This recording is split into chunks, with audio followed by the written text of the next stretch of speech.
Muy buenas noches, bienvenidos una vez más a su aula virtual del Colegio Nacional de Cirujanos Dentistas.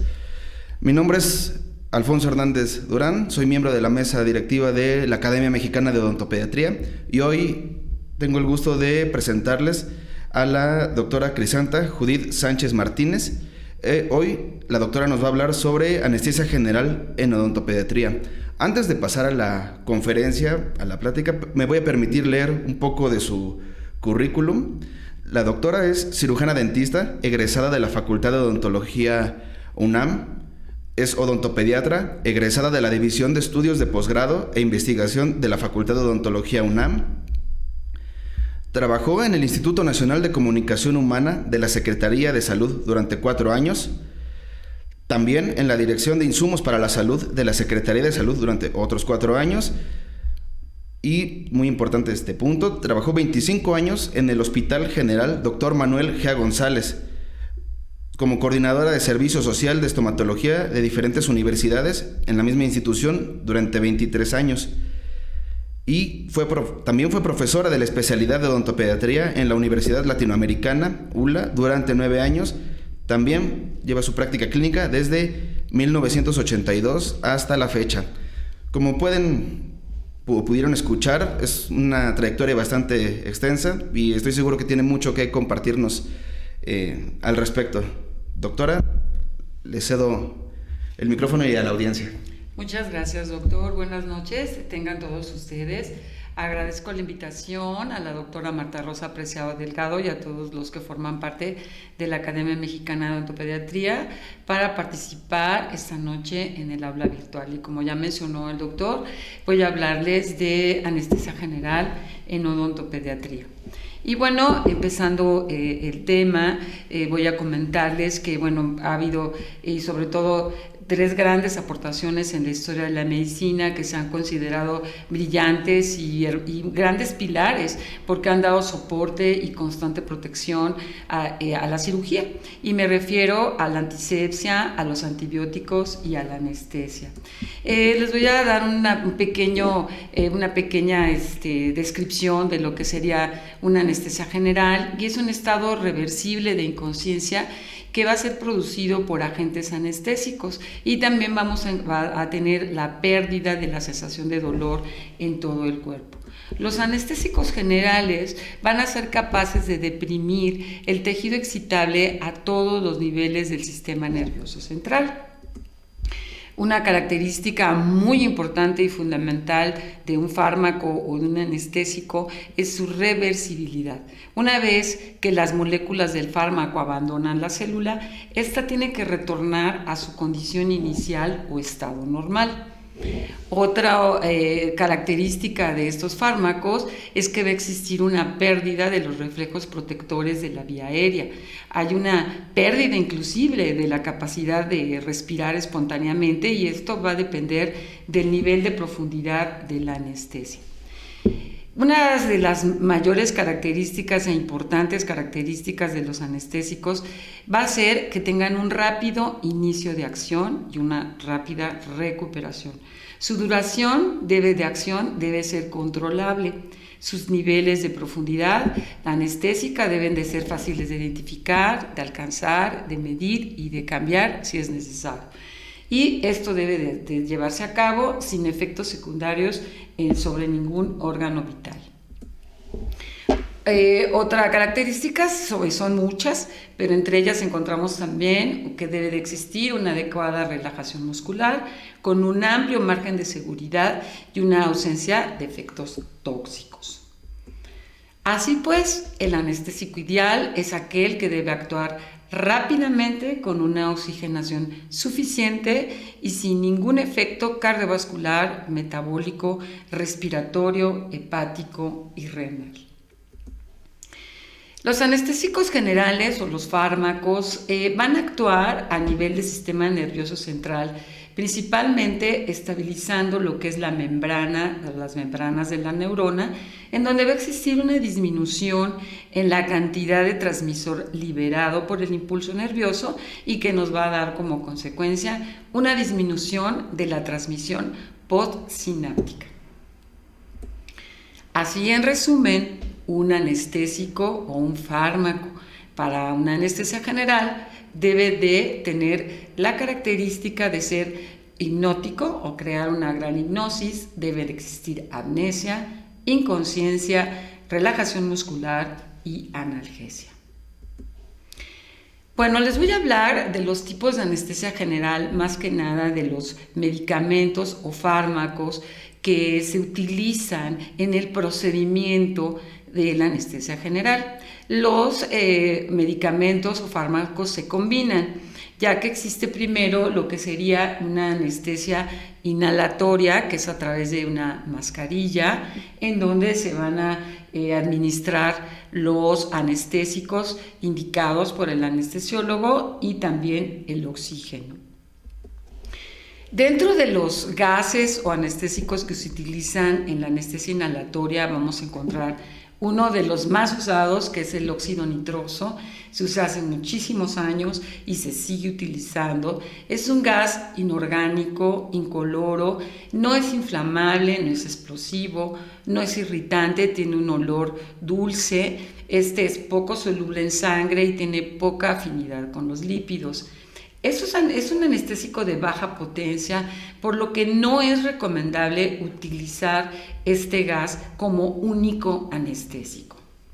Ahora bien, tenemos otro tipo de fármacos utilizados en lo que sería la vía inhalatoria, como es el alotano, que es un fármaco no inflamable que tiene una gran seguridad en su uso. Es un líquido volátil, incoloro, es pesado y también tiene un olor dulzaíno o dulce. El alotano contiene conservadores o preservativos como es el timol, y este de alguna manera va a aumentar su estabilidad. Es muy utilizado en pediatría ya que es un inductor rápido y no causa toxicidad hepática.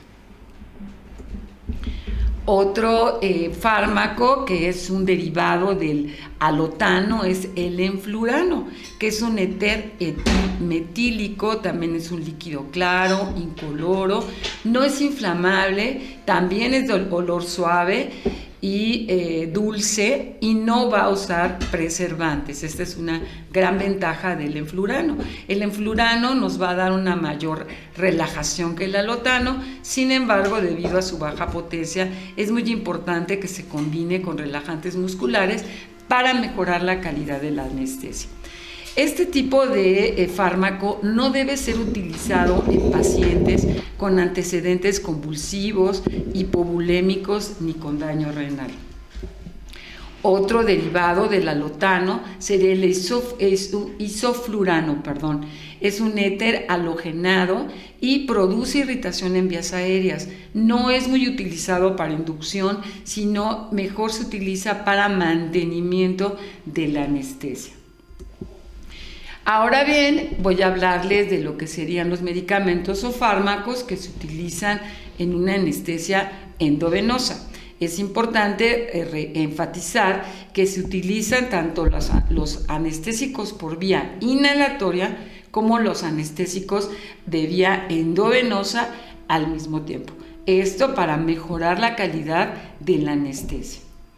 Entonces, dentro de los anestésicos endovenosos encontramos los barbitúricos, en donde existe, por ejemplo, el tiopental sódico, que es muy utilizado, que es un hipnótico de acción ultracorta, no tiene efecto analgésico, pero sí es un sedante o un inductor que produce una inconsciencia.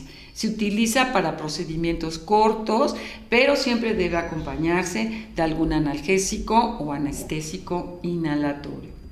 El tiopental sódico es un fármaco alcalino que aproximadamente se utiliza en una dosis de 3 a 5 miligramos por kilogramo de peso y se utiliza para inducción anestésica. El pico de acción va a ser aproximadamente entre 30 a 40 segundos después de terminada la aplicación de este fármaco. Encontramos otro fármaco también muy utilizado en lo que es la anestesia endovenosa, que es el propofol. El propofol es un depresor respiratorio. Es importante recalcar que todos los anestésicos son depresores respiratorios, sin embargo, algunos son más que otros dependiendo de la dosis en la que se utilice el fármaco. Este fármaco, el propofol, puede producir inclusive periodos de apnea, pero sin modificación del gasto cardíaco. Una dosis aproximada de este fármaco es de 1.5 a 3 miligramos por kilogramo de peso. Va a producir una rápida inducción y la inducción va a depender de la dosis y del ritmo de la aplicación de la inyección o de la aplicación.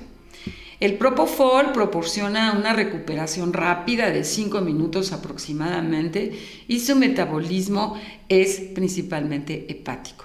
Aquí tiene una característica fundamental el propofol en cuanto a que la recuperación es muy rápida. Sin embargo, como les comentaba y sigo haciendo énfasis en ello, la anestesia general debe combinarse con este tipo de fármacos y con anestésicos inhalatorios. Después encontramos otro grupo de fármacos muy usados también, que son las benzodiazepinas. Estos fármacos son ansiolíticos, son sedantes, hipnóticos, anticonvulsionantes, tienen un grado variable de relajación muscular y tienen propiedades amnésicas. Las benzodiazepinas, de acuerdo a su duración, se dividen en 3, que van a ser de acción larga, con un tiempo de vida media de 24 horas aproximadamente, y entre ellas encontramos el famoso diazepam, el flunitrazepam y el clonazepam. Encontramos las benzodiazepinas de acción intermedia, las cuales tienen un tiempo de vida media de 6 a 24 horas, en los que encontramos, por ejemplo, el lorazepam, el oxazepam y el temazepam. Y de acción corta, con un tiempo de vida media menor de 5 horas, que es el midazolam y el triazolam, los que más comúnmente se utilizan.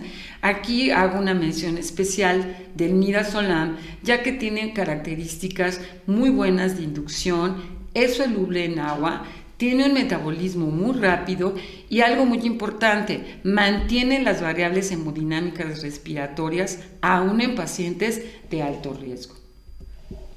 Otro fármaco muy utilizado es la ketamina, que es un derivado de la fenciclidina y va a provocar un estado de disociación y va a haber una desconexión mental del entorno y va a provocarnos una analgesia profunda.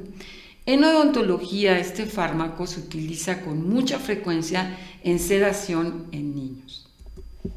También es importante mencionar la combinación que se deben realizar de analgésicos. Se pueden utilizar desde los AINES comunes hasta narcóticos opioides, dependiendo del tipo de procedimiento que se va a llevar a cabo y de la indicación que haga el anestesiólogo, dependiendo también de la clasificación de nuestro paciente. Encontramos, por ejemplo, narcóticos opioides como el fentanil, el alfentanil, el sufentanil, la morfina y el demerol. Ahora bien, les voy a platicar lo que son las etapas de la anestesia general. Considero que es muy importante que nosotros como especialistas, como odontopediatras, cuando damos la indicación de que un paciente sea rehabilitado con anestesia general, tengamos el conocimiento de qué es lo que se lleva a cabo en las etapas de la anestesia y qué va pasando en cada etapa para saber en dónde estamos parados. Por ejemplo, lo primero que se tiene que llevar a cabo es una medicación previa. Se hace la administración de fármacos. En este caso, se pueden utilizar, por ejemplo, el midazolam, que es soluble en agua, se da una pequeña cantidad de jugo con una dosis adecuada dependiendo de la edad del paciente, del peso del paciente, y se le da este medicamento para reducir la ansiedad y reducir complicaciones o efectos colaterales. Así nuestro paciente podrá de alguna manera entrar a la sala de quirófano un poquito más relajado y con menos ansiedad. La primera etapa de la anestesia general se llama inducción o analgesia. en donde se va a aplicar un fármaco. ¿Qué va a pasar aquí? Primero, lo que va a suceder es que se coloca la mascarilla con el anestésico adecuado y entonces se va a empezar a producir analgesia y amnesia. Aquí vamos a observar que la actividad refleja se encuentra en una actividad normal y esta fase va a terminar cuando pierde la conciencia el paciente. ¿Cuántas veces no, o algunas veces no hemos sido sometidos a anestesia general y nos inducen con una mascarilla, nos dicen cuenta hasta 10 y creo que de lo único que nos acordamos es que llegamos al 4 y entonces cuando ya tenemos la pérdida de la conciencia, ¿no? Ahora vamos a lo que sería la etapa número 2, llamada excitación o delirio, en donde comienza con la pérdida de la conciencia. La actividad refleja ya se ve un poquito aumentada, hay una respiración irregular y también hay una amnesia, no se recuerda nada después del procedimiento que pasa en estas etapas. Pueden existir ciertos delirios o forcejeos inconscientes, cierta excitación, náuseas y vómitos probablemente, aunque no porque la etapa se llame excitación o delirio, se deben presentar forzosamente estos signos. Pueden presentarse algunos, no todos. Y esta etapa va a terminar cuando la respiración ya se vuelve regular. Ahora bien, es en esta etapa cuando se realiza la intubación traqueal o donde el anestesiólogo va a realizar la intubación traqueal. La intubación traqueal puede ser orotraqueal o nasotraqueal. Y esta intubación es un procedimiento que nos va a permitir la administración de los fármacos, de los anestésicos y del oxígeno por vía inhalatoria. Y esto nos va a dar la seguridad de que no va a existir el riesgo de paso de sangre u otros líquidos a los bronquios. Pueden existir también ciertos riesgos con la intubación. No quiere decir que se presenten siempre, sin embargo, tenemos que estar conscientes de que pudieran suceder, como por ejemplo faringitis, traqueitis, puede existir lesión en cornetes, en mucosa nasal, algunas lesiones en las cuerdas vocales y alteraciones cardiovasculares como algún cambio de presión arterial, puede existir taquicardias, arritmias que son controladas por el anestesiólogo. Bueno, por supuesto, nuestros procedimientos, como sería una cirugía maxilofacial o una rehabilitación dental en niños, pues nuestra intubación ideal sería nasotraqueal para que el campo bucal esté libre y podamos llevar a cabo nuestro procedimiento. La tercera etapa dentro de la anestesia general es una anestesia quirúrgica. Aquí vamos a encontrar que ya hay una respiración regular, se normaliza y en esta etapa es donde casi siempre se lleva a cabo la mayoría de las cirugías. En esta etapa se van a encontrar 4 planos. Vamos a observar o vamos a tener un plano superficial que es el 1 y el 2, donde se utilizan para procedimientos cortos y no muy dolorosos. Aquí va a existir una meiosis o contracción de la pupila, va a existir una buena relajación muscular, hay ausencia de reflejo palpebral y la respiración toraxo-abdominal se encuentra menos profunda. Pero es en esta etapa donde en nuestro caso llegamos o vamos a realizar la rehabilitación dental. El plano 3, que es un plano ya mucho más profundo, donde también vamos a encontrar meiosis, vamos a encontrar una buena relajación, una respiración controlada, pero ya hay pérdida de reflejo ocular y pérdida de reflejo peritoneal. Este plano es un plano ya de cierto riesgo.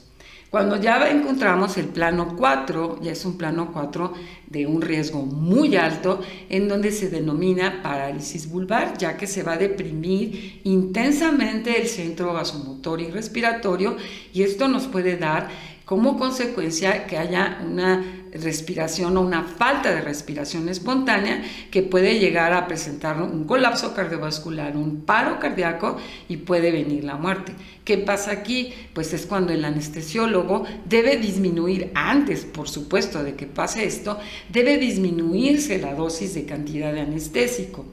Es aquí y en todos los planos y en todo momento donde debemos de tener una gran comunicación con el anestesiólogo, estar comunicándonos en cuanto a cómo vamos en el tratamiento, qué es lo que vamos a realizar, si vamos a utilizar algún otro tipo de fármaco, como es la infiltración de algún anestésico local, cuando vamos a realizar extracciones, hay que comunicárselo al anestesiólogo, cuántas extracciones vamos a realizar, cuánto tiempo nos vamos a tardar, y todo esto es para que el anestesiólogo esté monitorizando y checando la dosis de anestésico que va a aplicar o que va a disminuir para que el paciente no caiga ni en el plano 3 ni en el plano 4 y se conserve siempre en el plano 1 y 2, que son los planos superficiales donde debemos estar trabajando. Como les comentaba, se lleva a cabo la monitorización durante la anestesia general, que es llevada a cabo por el anestesiólogo a través de equipos especializados, donde se está checando la frecuencia cardíaca. Ellos cuentan con estetoscopios precordiales, esofágicos, que están checando también la respiración, la presión arterial. También importante checar la oxigenación a través de oxímetros, la temperatura, si existe dióxido de carbono, si la oxigenación es adecuada, así como también debe de haber alarmas de desconexión del equipo. Si algo está fallando en el equipo, debe haber una alarma para saber qué es lo que está pasando, o alarmas también para saber si hay alguna falla en el sistema respiratorio o en el sistema cardiovascular del paciente.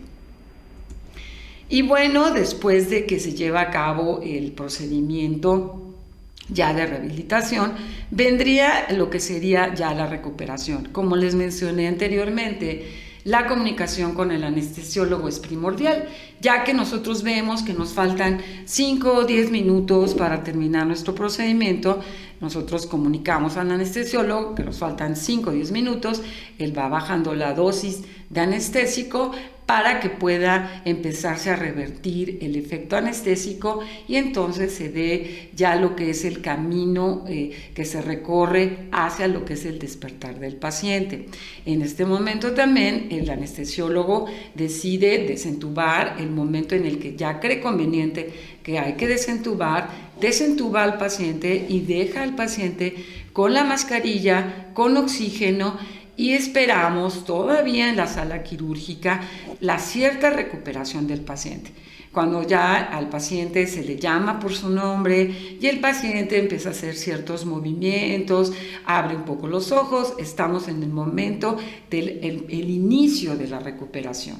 Entonces, la recuperación va a depender de las drogas que se utilizan, que durante la inducción, durante el mantenimiento, pero también es muy importante el metabolismo y la eliminación de cada paciente, de cada organismo. Ya una vez que el paciente empieza su recuperación, llega a la sala de recuperación, donde tiene que ser vigilado todavía, que en donde debemos de observar, no nosotros, sino existe ya también lo que es el equipo de enfermería, que se hace cargo de lo que sería estar checando al paciente para evitar posibles complicaciones, puesto que en ese momento se pueden presentar también náuseas o vómitos, ciertas arritmias que deben ser controladas en ese momento. El paciente también tiene que tener la mascarilla cerca de su cara, ya no en nariz o en boca, pero con el oxígeno todavía para que venga la recuperación total. Nuestro paciente ya puede ser dado de alta o se le puede indicar que puede regresar a casa una vez que esté recuperado totalmente, y esto en procedimientos ambulatorios. Cuando nosotros llevamos a cabo una rehabilitación dental, casi siempre son procedimientos ambulatorios.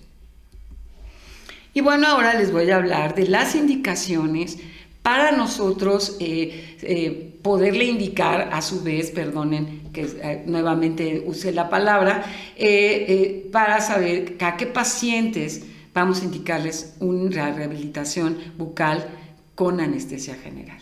Y bueno, en primer término vamos a hablar de niños con experiencias previas médico-odontológicas con iatrogenias, es decir, que hayan tenido este contacto con el especialista, pero que su experiencia no haya sido buena, que inclusive por los mismos movimientos del niño que sabemos se le haya podido ocasionar alguna lesión en el labio, en la lengua. Entonces ahí sí definitivamente nuestro paciente no va a cooperar, no vamos a tener una comunicación positiva y no va a haber una buena cooperación al tratamiento. Sería una indicación ya para un tratamiento con anestesia general. Pacientes alérgicos o hipersensibles a los anestésicos locales, niños que presenten hemofilia, discrasias sanguíneas u otro tipo de enfermedades sistémicas que no nos permitan tratar al paciente en el sillón dental.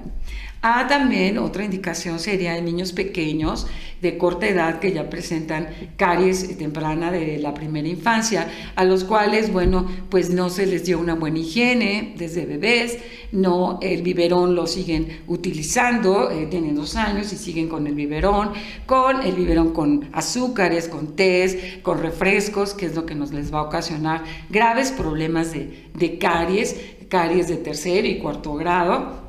Inclusive aquí podemos ver un niño que presenta caries y mordida abierta, ¿no? Entonces ya tenemos aquí 2 factores que están perjudicando muchísimo a este paciente. Niños con trastornos psicomotores, niños con trastornos genéticos, con retraso mental o con trastornos musculoesqueléticos que no nos permitan tratarlo tampoco de manera convencional, niños con trastornos emocionales severos, como les mencionaba, retraso mental, que necesitan restauraciones extensas, y niños que no pueden ser tratados como pacientes convencionales. Por ejemplo, niños que presentan autismo muy severo, es muy complicado tratar a un niño con autismo con tratamientos que sean muy extensos. Entonces son pacientes indicados para una anestesia general. Niños con cardiopatías congénitas, los cuales es mejor tratarlos bajo anestesia general para que exista un mejor control de su cardiopatía, y pacientes odontofóbicos que, por lo que les mencioné anteriormente, ya definitivamente no podamos tratarlos en el sillón dental. Ahora bien, una vez que nosotros también ya indicamos al paciente que va a ser sometido o va a ser tratado con anestesia general, pues es importante que sepamos la clasificación de estos pacientes de acuerdo a una valoración previa por un anestesiólogo. Esta clasificación está dada por la Sociedad Americana de Anestesiología, y encontramos al paciente clase 1, ASA, en donde es un paciente sin alteraciones orgánicas, fisiológicas, bioquímicas o psiquiátricas. Solamente tiene un proceso patológico por el cual se va a hacer la intervención. En este caso sería caries muy extensas, y esta sería la afección por la que vamos a someter a nuestro paciente, y sería una clasificación clase 1 ASA. La clasificación o clase 2 ASA es aquel paciente que tiene una afección sistémica leve o moderada que es causada por el estado, que se va a tratar quirúrgicamente o por otros procesos fisiopatológicos. El paciente clase 3 ASA es un paciente que ya tiene una alteración sistémica muy severa u otro tipo de enfermedad sistémica, aparte de que tiene, por ejemplo, un problema de caries y que también tiene que ser rehabilitado. Un paciente clase 4 ASA, que es un paciente ya con una expectativa de vida, la verdad, muy bajo, en donde nuestro paciente tiene una alteración sistémica ya muy severa que amenaza su vida. Y un paciente clase 5 ASA, que es un paciente ya clasificado como un paciente con muy pocas probabilidades de vivir y que se le realiza una intervención quirúrgica con la esperanza de que pueda sobrevivir. Y ya teniendo a nuestro paciente, es importante tener la comunicación con el anestesiólogo que va a tratarlo para que se lleve a cabo una valoración preanestésica, la cual va a consistir en reunir los datos del paciente. El anestesiólogo tiene que formular su plan anestésico también para disminuir la morbilidad y mortalidad perioperatorias. Entonces, el anestesiólogo es el que va a hacer la clasificación del paciente según la ASA, es el que va a valorar los sistemas orgánicos que se encuentren afectados. El anestesiólogo debe estar totalmente enterado del procedimiento que vamos a llevar a cabo, realiza el examen físico del paciente, revisa los estudios clínicos como son biometría hemática, química sanguínea, tiempos de coagulación, que son básicos para poder nosotros hacer nuestra rehabilitación con anestesia general, y por lo tanto se va a identificar el estado físico y mental del paciente. Importantísimo también recalcar el consentimiento informado. El consentimiento informado es toda la información que se le da al paciente o a los padres del paciente, en este caso del plan anestésico que se va a llevar a cabo, de la medicación previa, de los procedimientos preoperatorios, transoperatorios, de la recuperación y del control posoperatorio, principalmente si existe dolor posoperatorio. Y también, claro, la información de las posibles complicaciones que podrían en un momento dado ocasionar la muerte del paciente. Y esto debe estar firmado por los padres de que están enterados de estos riesgos que pueden presentarse. Y bueno, también se les dan las indicaciones de ayuno que se deben llevar a cabo antes del procedimiento. Y, por ejemplo, en niños de 6 meses a 3 años se les indica que pueden tomar líquidos claros 6 horas antes de la intervención. En niños mayores de 3 años, el ayuno debe ser de 8 horas antes de la intervención y es un ayuno de sólidos y de líquidos. Y ya platicando, ya en concreto, ya llevando al tema, más específicamente les voy a platicar del manejo con la anestesia general ya con los pacientes con rehabilitación dental. En la práctica o el tiempo en el que yo laboré en el Hospital Dr. Manuel G. González en la División de Estomatología y Ortodoncia, pues sí tuve que llevar a cabo varias rehabilitaciones con anestesia general, pero en pacientes que no son pacientes comunes o pacientes de alguna manera normales o sanos, que no tengan ningún problema. En la División de Estomatología y Ortodoncia del Hospital G. González, el tipo de pacientes al que yo me enfrenté, por llamarlo de alguna manera, son pacientes con alteraciones craneofaciales. Por ejemplo, alteraciones desde microsomía hemifacial, alteraciones como espectro facio-auriculovertebral, niños con secuelas o con labio paladar hendido, niños con pie Robin, con pacientes con cruzón, pacientes que presentaban craniosinostosis, pacientes tipo Apert, pacientes Treacher-Collins con fisuras faciales. Aquí en esta diapositiva les presento algunos de estos tipos de pacientes. Sin embargo, existen otro tipo de anomalías craneofaciales como síndrome de Moebius, Golden Heart, una infinidad de síndromes con alteraciones craneofaciales y, como se indica su nombre, con falta de crecimiento, ya sea mandibular, maxilar, con alteraciones pues muy severas. Y bueno, ya hablando de la rehabilitación de estos pacientes, primero, antes que nada, llevábamos a cabo lo que es una valoración estomatológica, en donde tenemos que hacer una valoración de tejidos duros, de tejidos blandos, ya sería de los dientes en sí, pero de las mucosas, de los carrillos, de los labios, de lo que sería también la apertura bucal que presentaban estos pacientes, porque estos pacientes tienen problemas, como les mencioné, de crecimientos mandibulares, problemas a nivel condilar, e inclusive de ausencia de cóndilo, que pueden llegar a presentar problemas de caries que tenemos que rehabilitar, porque estos problemas de caries pueden ser al tiempo muy severos, presentando infecciones muy graves que pueden llegar inclusive también a involucrarlos al grado de que pueden llegar hasta la muerte. Y nosotros pues sabemos que esto se puede presentar. Entonces tenemos que solucionar el problema. Importante entonces que nosotros llevábamos a cabo una historia clínica, médico-dental, un odontograma donde realizamos o donde nosotros vamos a a poner en nuestro odontograma el tipo de caries que tiene el paciente, en qué piezas dentarias padece, radiografías dentales como un apoyo, si es posible tomarlas, porque en algunas ocasiones no es tan fácil por el tipo de pacientes, pero sí mandamos tomar ortopantomografía para nosotros poder realizar nuestro plan de tratamiento. Una vez que entremos a quirófano debemos de saber perfectamente qué vamos a realizarle a nuestro paciente.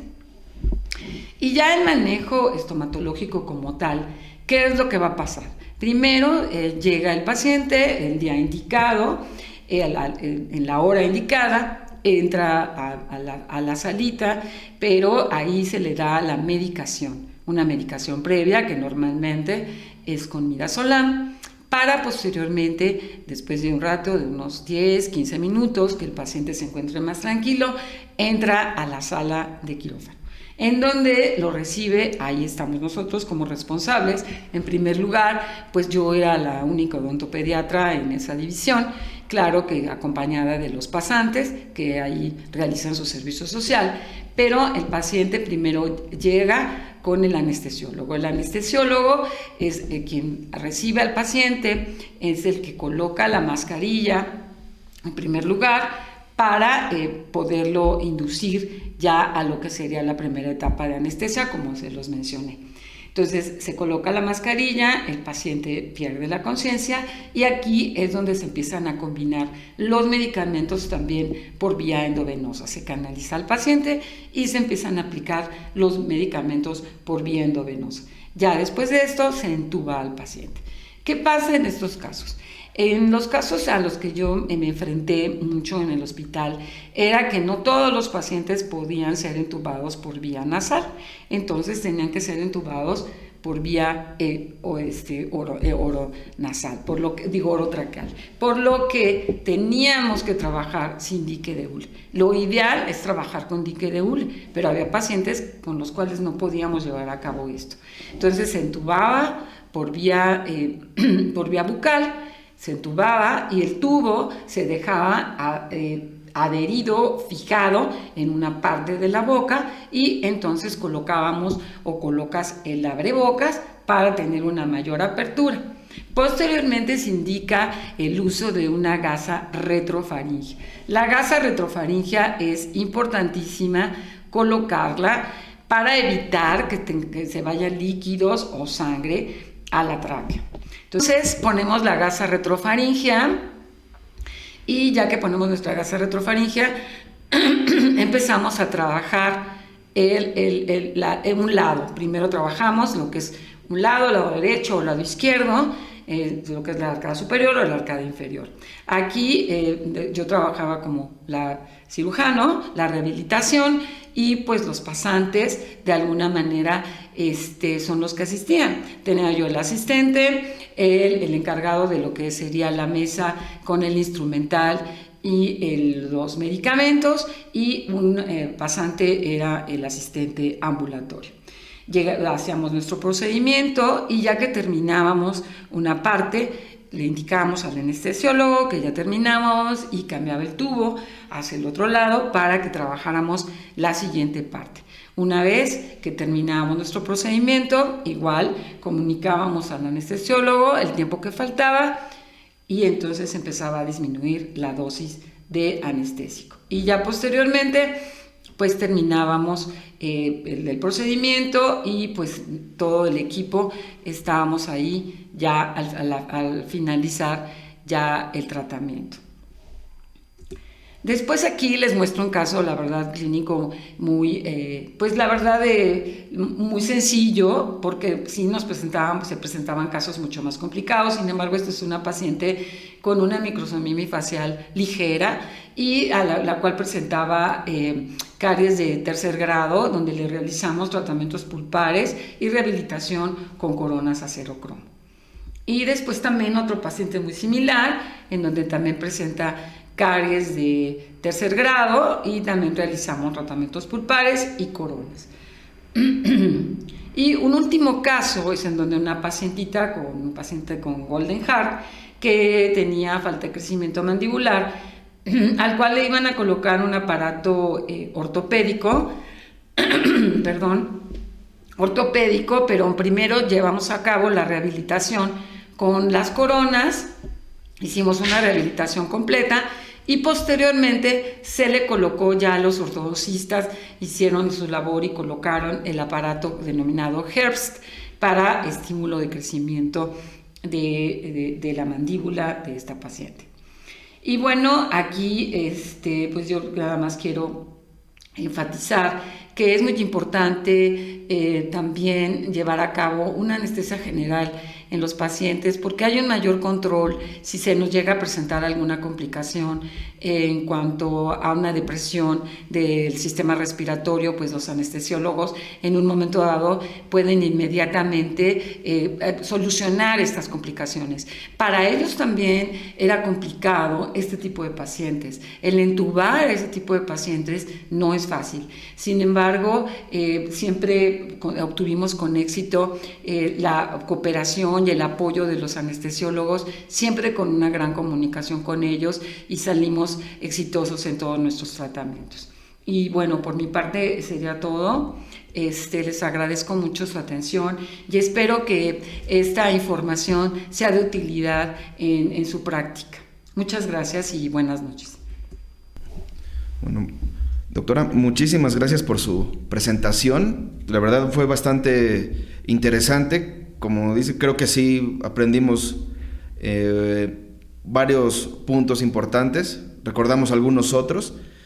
Y bueno, al respecto hay algunas preguntas que quisiera hacerles, sobre todo profundizar en algunos puntos que creo que podrían ser importantes en la consulta, vamos a llamarla, en la práctica privada, que muchas veces dista un poco en cuestiones de logística respecto a la atención institucional, en la que usted tiene mucha experiencia. Por ejemplo, doctora, dentro de su presentación mencionó que una de las indicaciones para llevar a cabo los procedimientos de anestesia general sucede cuando los pacientes han tenido malas experiencias o no pueden, son poco o nulamente cooperadores. Pero en el supuesto caso porque creo que a algunos nos ha sucedido, que llegan pacientes, o los papás, sobre todo los papás de los pacientes, que no precisamente es el caso que el niño haya tenido una mala experiencia, sí solicitan que se les aborde, que se les trate bajo anestesia general. ¿Qué podría decirnos al respecto? ¿Qué tendríamos que observar o a qué tendríamos que darle un poco más de cuidado en esa situación? Bueno, mira, aquí es muy importante darle la información a los padres de los riesgos a los que se somete a un paciente bajo anestesia general. O sea, que hay que darle de los pros y los contras. O sea, no nada más es así como que ya llegué, quiero que sea anestesia general, no quiero oír llorar al niño. O sea, no, definitivamente yo lo que aconsejo es platicar con los padres y sí decirles los riesgos que representa una anestesia general.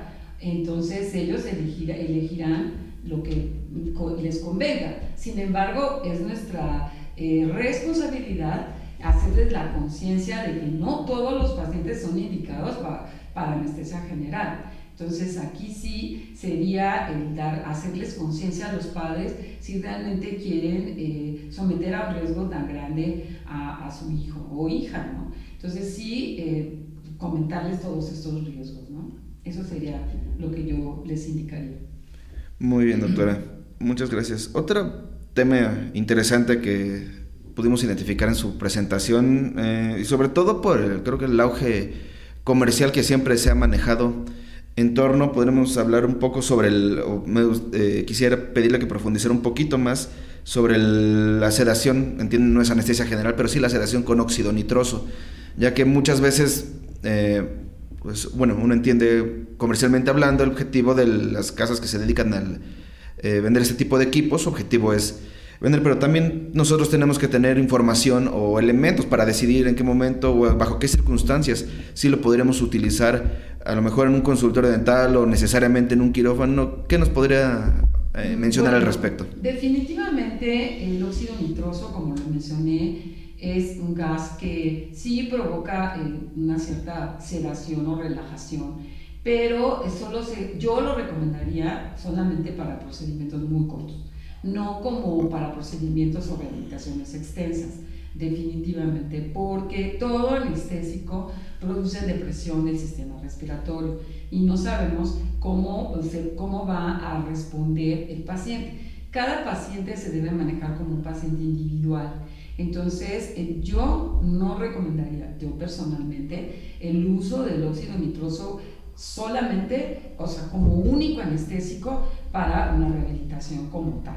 Si es un procedimiento corto, probablemente podría estar indicado, pero para procedimientos más extensos, yo definitivamente no lo recomendaría. Muy bien, doctora.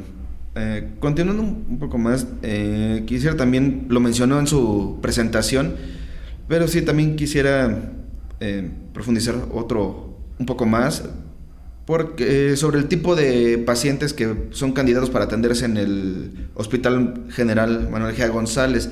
Esto porque en algunas circunstancias, pues sí, nosotros en la práctica privada nos enfrentamos o tenemos contacto con pacientes que detectamos que podrían ser candidatos a atenderse bajo anestesia general. Sin embargo, desafortunadamente, algunos de ellos no cuentan con los recursos económicos para atenderse o realizar el procedimiento en alguna institución, consultorio, clínica privada.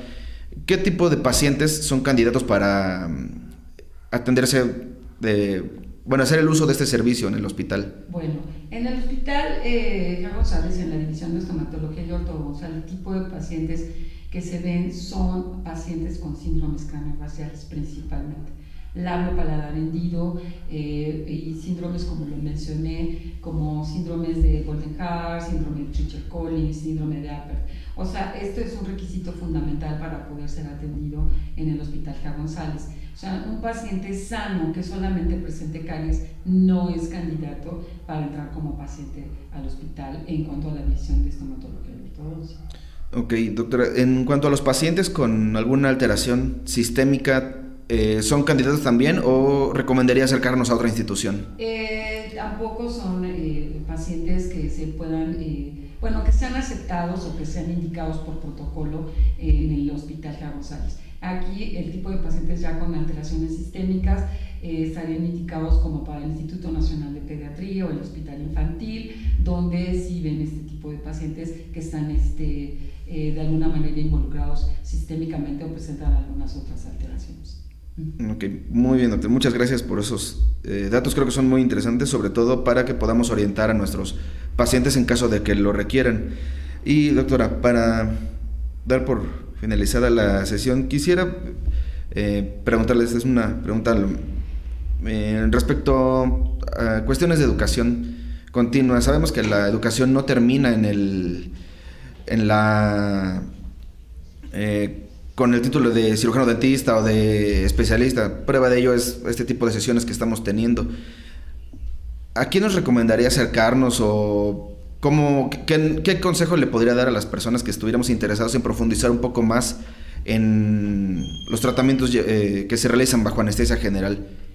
Bueno, mira, con respecto a esa pregunta, ahora sí que es una gran pregunta, porque pues siempre existen N cantidad de libros, N cantidad también de artículos donde podemos revisar este tema.